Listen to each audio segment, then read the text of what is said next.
তোমার দলের সাধারণ সম্পাদক ছিল কাওয়া কাদির নামটি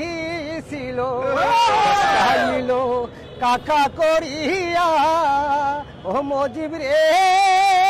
তোমার দলের সাধারণ সম্পাদক ছিল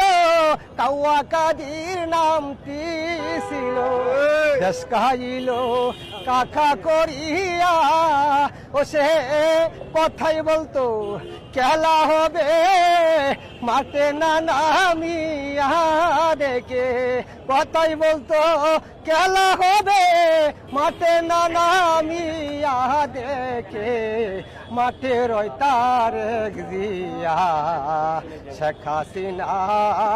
ছোট বোনের হানা ও মজিব রে তোমার মেয়ে গালি দিল